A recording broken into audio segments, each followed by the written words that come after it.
Hilang alif al-fatihah.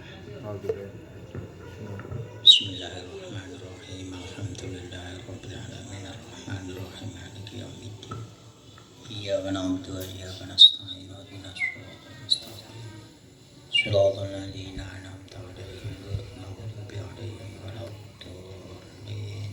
Amin. Bismillahirrahmanirrahim. Qul ja'al haqq wa zahaqal batil innal batila kana zahuqa. Bismillahirrahmanirrahim. Qala mu'allif rahimallah. Wa syubatus saniyatu wassalasuna al-wafa'u bil wa'di. Cabangnya iman yang nomor 32 yaitu memenuhi janji-janjinya. Kalau punya janji, punya apa itu namanya, bahasanya menjanjikan seseorang apa saja, ini hukumnya wajib dipenuhi. Qala Allah Ta'ala, ya ayyuhalladzina amanu awfu bil 'uqud. Wa qala ta'ala wa'uful bil 'ahdi wa'ufu bil 'ahdi innal ahda kana mas'ula. Yang artinya, wahai orang-orang yang beriman, penuhilah. Ukut itu maknanya, artinya itu piro-piro angkat. Pasti maksudnya ukut itu adalah janji-janji, bukan nadar, beda dengan nadar, tapi janji. Wa qala ta'ala, penuhilah janji-janjimu, karena janji itu akan dimintai pertanggungjawaban, akan ditanyakan besok di hari kiamat. Wa qala Rasulullah sallallahu alaihi wasallam, al-iddatu atiyatun.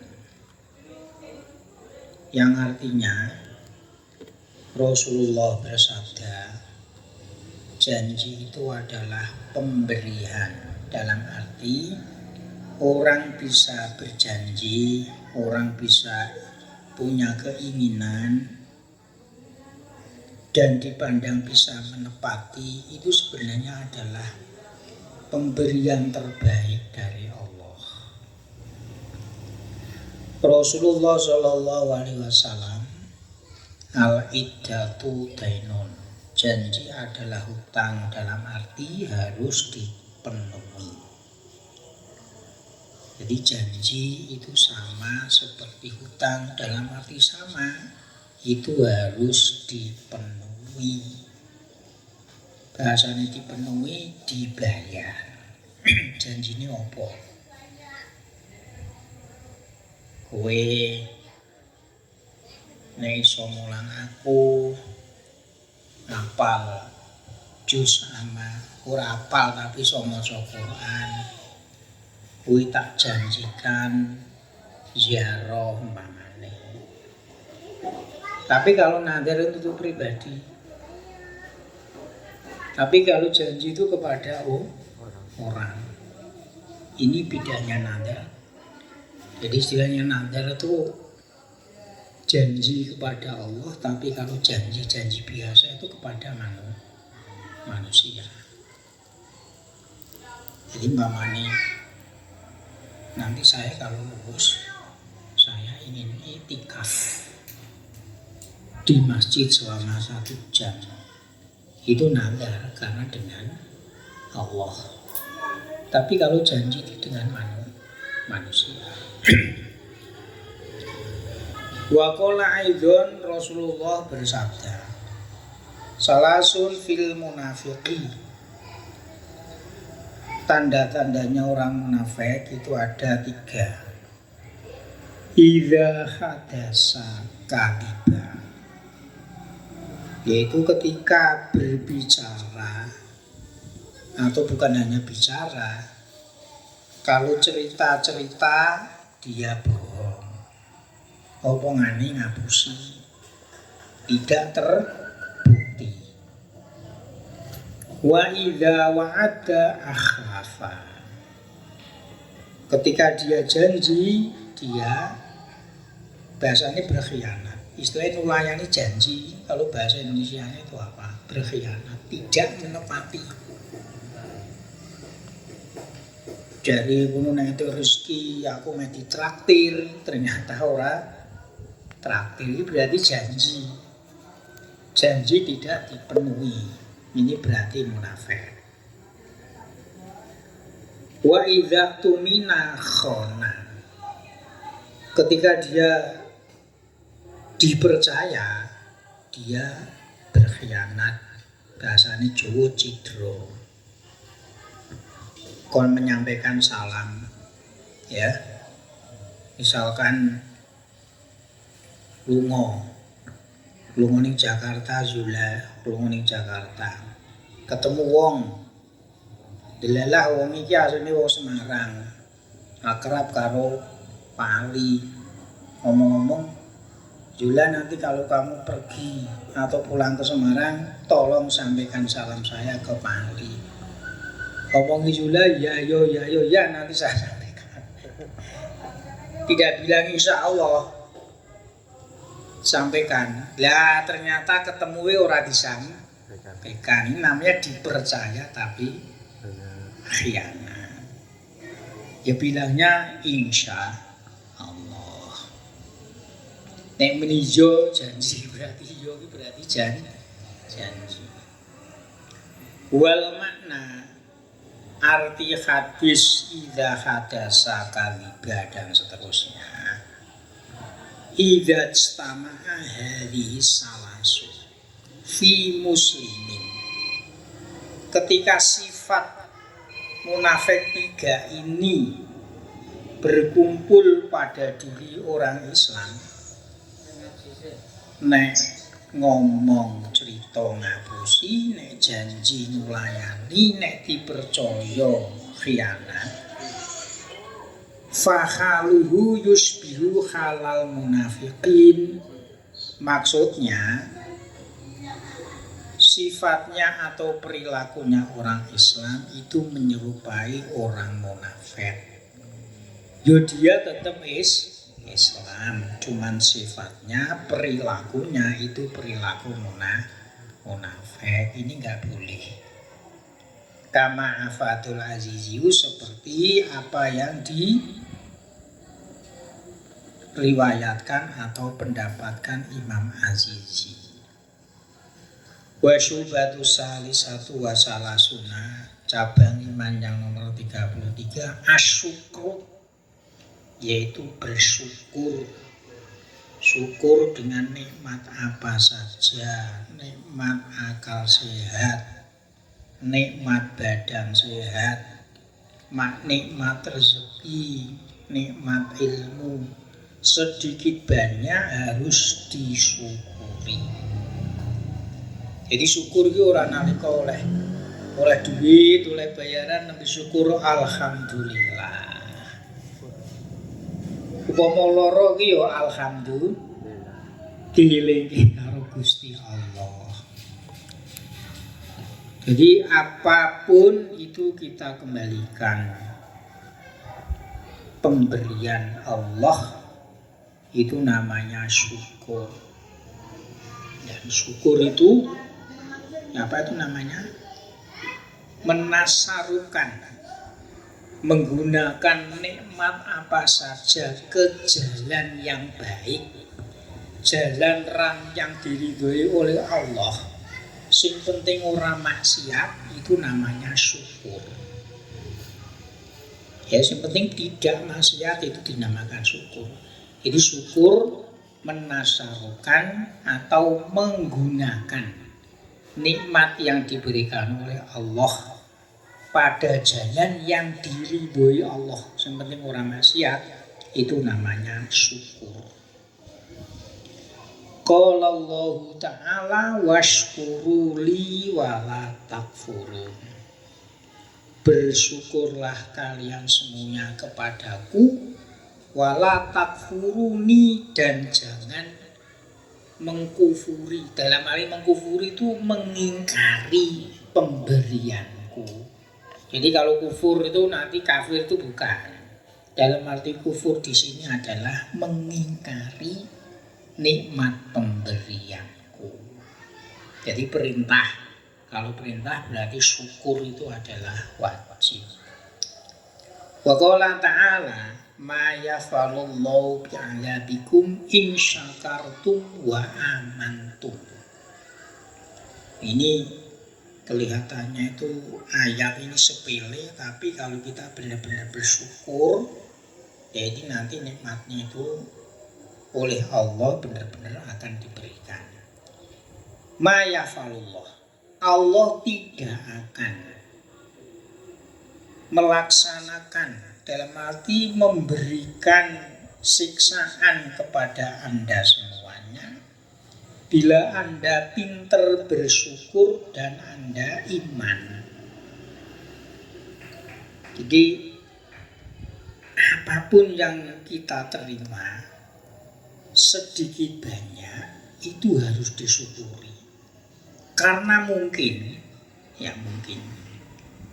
nikmat dengan cobaan Allah itu kadang itu banyak nikmatnya. Ya bisa kita lihat sejak bayi sampai umur kita itu 50 tahun. Nek paling wis wida ora kurang paling ya. 62. Iku nikmati biyen karo loro niki sehate karo loro niki akeh ora akeh sehate. Jadi makanya banyak bersyukur, bukan mengeluhnya. Jadi kalau kita pandai bersyukur dan kita tetap iman kepada Allah, dalam arti iman bahwa semuanya itu adalah pemberian Allah, maka Allah tidak akan menyiksa kita semuanya. Ini janjinya Allah. Wa ma yafalullahu bi'adabikum in syakartum wa amantum. Asal kita pandai bersyukur, kita iman, Allah tidak akan menyiksa kita. Wa qala Rasulullah sallallahu alaihi wasallam arba'u khisalin man kunna fihi kamula islamuhu walau kana lahu min qarnihi ila qadamihi khotoya. Rasulullah sallallahu alaihi wasallam bersabda, barang siapa mengumpulkan, dalam arti pada dirinya itu terkumpul 4 sifat, dia mempunyai sifat-sifat sebanyak 4, maka Islamnya akan menjadi sempurna sekalipun antara pucuk kepala, korning maknanya sungu, pucuk kepala sampai ujung kaki ila qadamihi terdapat kesalahan-kesalahan, khotoya itu kesalahan-kesalahan atau kekurangan-kekurangan. Mungkin tangani gencelentik wong, omongane gawe sing elek-elek, ini namanya kan dari ujung kaki sampai ujung rambut. Punya kesalahan-kesalahan, tapi dia dikatakan Islamnya sempurna asalkan mempunyai sifat-sifat sebanyak 4. Yang pertama asidqu, jujur, temen. Wasyukru, nomor 2 pandai bersyukur.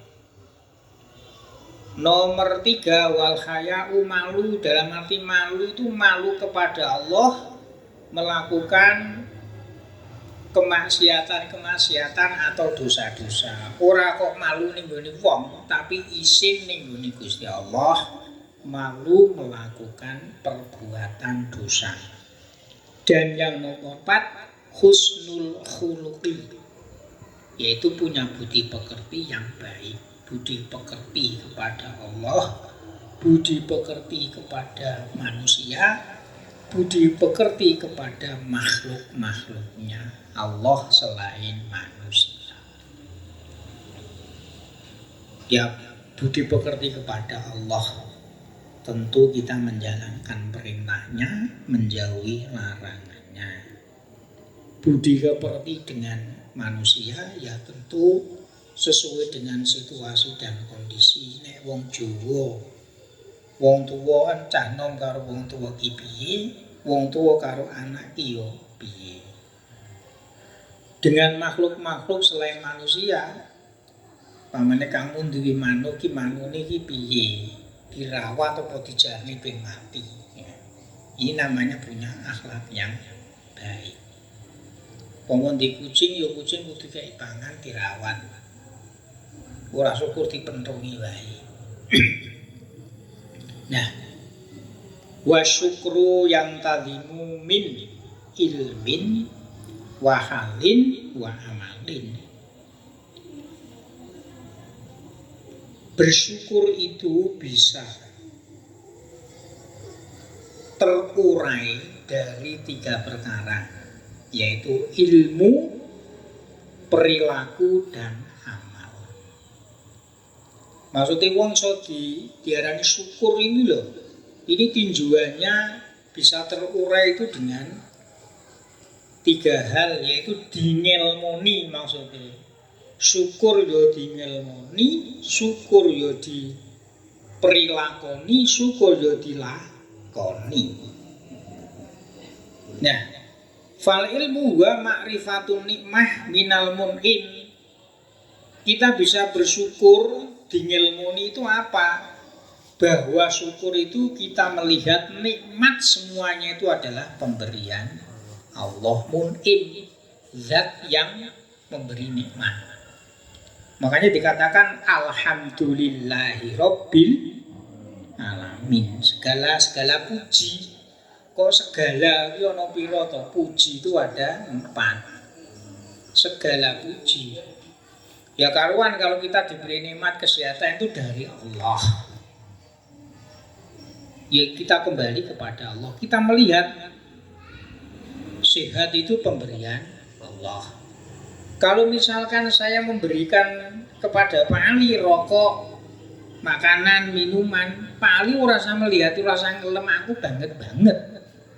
Semuanya dikembalikan kepada Allah, mun'im, yang memberikan nikmat. Itu namanya ma'rifatun nikmah minal mun'im, tingil muni. Sehingga nek ngelem menungso ya ora banget. Cara ngelek-ngelek ya ora banget. Ini karena syukur yang didasari dengan ilmu. Jadi bukan hanya melihat ketika memberi ada nikmat, alhamdulillah itu toh. Enggak, semuanya itu kembalikan kepada Allah. Wal halu wa al farahu. Sedangkan perilaku kalau kita itu bersyukur, yaitu kita bahagia, faroh itu bahagia. Jadi kalau dalam ayat Al-Quran kul bifadlillahi falyarhu wa bidzalika kul bifadlillahi wa bidzalika falyafrahu. Jadi kalau kita diberi kenikmatan, diberi anugerah oleh Allah, ya kita bahagia, jangan susah. Kita merokok ya bahagia, kita makan dengan bahagia, kita minum dengan bahagia. Itu menunjukkan bahwa kita tuh bersyukur. Ojo mung cemberut tok. Segalanya itu dihadapi dengan cemberut, dengan apa ya istilahnya, dengan besengut nek cara wong Jawa. Kita itu bahagia. Orang bahagia menunjukkan bahwa kita itu bersyukur. Perilaku bahagia itu menunjukkan bahwa kita itu bersyukur. Itu tinjuan dengan perilaku hal-haliah. Kemudian yang nomor 3, al-khasilu, ya, jadi bahagia al-khasilu wa al-farahu al-khasilu bin amil mun'imi. Jadi bahagia karena kita itu diberi nikmat oleh Allah. Misalkan mun'imnya kita diberi oleh seseorang kayak berkat, yuk kita mesem dengan orang yang beri, orang kok malah berengut, malah nggak kok terima kaya ini tok. Nah, ini namanya kurang bersyukur. Harus bahagia dengan apa akeh sithik, harus bahagia. Terus yang nomor 3, wal amalu wa al-qiyamu bima wa maksudul mun'im wa mahbubu. Sedangkan amal, syukur dengan amal, yaitu kita bisa menepati dengan apa yang dimaksudkan oleh mun'im, orang yang memberi atau Allah yang memberi, dan orang yang dikasihi. Jadi kalau kita itu melihat mun'imnya itu Allah, ya kita bisa menepati. Maksudnya menepati itu gimana? Yaitu Allah itu maksudnya Allah, maksudul mun'im, yaitu segala sesuatu yang diridhoi oleh Allah Subhanahu wa ta'ala. Kalau kita diberi nikmat uang, yo uangmu itu jangan kamu buat judi, jangan kamu buat minum, jangan buat kamu zina, karena itu semuanya adalah larangan Allah. Yang diridhoi itu Allah itu apa? Ya untuk ngasih makan minum keluarga, untuk keluarga, kalau sedikit banyak untuk sedekah dan seterusnya. Yang penting itu yang maksudul mun'im itu adalah yang diridhoi. Atau mahbubu, yang dicintai oleh mun'im, itu Rasulullah. Maksudnya Rasulullah itu apa? Ya demi semuanya adalah jalan yang terbaik. Misalkan mun'imnya itu manusia, tujuannya wong ya padha wae. Kene ngei duit wong sedekah. Tujuannya ya itu biar senang, jangan menunjukkanlah sifat senang. Jangan dikasih itu malah cemberut ngetoke kurang. Wong sugih kok trimo ngei 10.000 maman. Ini namanya tidak menunjukkan arti maksudul mun'im. Qala Syibli asyukru ru'yatul mun'im la ru'yatul nikmah. Kalau Imam Syibli mengatakan yang dinyamakan syukur itu adalah kita melihat siapa yang memberi nikmat. Yaitu kita melihat Allah, la ru'yatul nikmah. Ojo kok delok, jangan tidak melihat nikmatnya itu. Jadi kita melihat itu bukan sehat kita, tapi siapa yang memberi sehat. Jangan kita melihat apa itu namanya duiti siti opo keh, tapi kita melihat yang memberi. Wa qala ba'dhum syukrul amati alal mut'imi wal musyribi. Ya, syukrul amati alal mat'ami wal masrobi wal malbasi. Wa syukrul khosoti ala waridatil qulub. Kalau sebagian ulama mengatakan syukurnya orang awam itu bahasanya kurang berilmu, wong sing ora patek ngerti, itu melihat makanan apa yang diberikan, minuman apa yang diberikan, pakaian apa yang diberi, sing didelok kuwi. Jadi maksudnya ini loh, iso meni alhamdulillah, syukur alhamdulillah mergo ana panganane. Syukur alhamdulillah mergo oleh paketan pakaian, masalah. Iki sing didelok iku. Tapi kalau syukurnya orang khos itu ya berarti orang yang punya jiwa bersih, yaitu ala waridatil qulub, sing teko ning ati iki lho apa kuwi. Sing penting ati kok tenang, ya kuwi bisa bersyukur, tidak melihat pakaiannya bagaimana, minumannya bagaimana, pakaian yang diberikan itu seperti apa, tidak. Yang penting hati kita ini loh, tidak, bahasanya nafsunya itu tidak terbelenggu ke nafsu syaitoniyah, berarti dia itu bisa bersyukur. Ini syukurnya orang khos, orang yang jiwanya itu bersih. Nah kalau kita mayoritas orang awam itu bisa bersyukur kalau melihat pamani mayoran wae warna-warna alhamdulillah. Jadi yang lihat tuh bahasanya itu dohiyah. Tapi kalau orang khos itu batiniyah. Semoga bermanfaat. Al-Fatihah.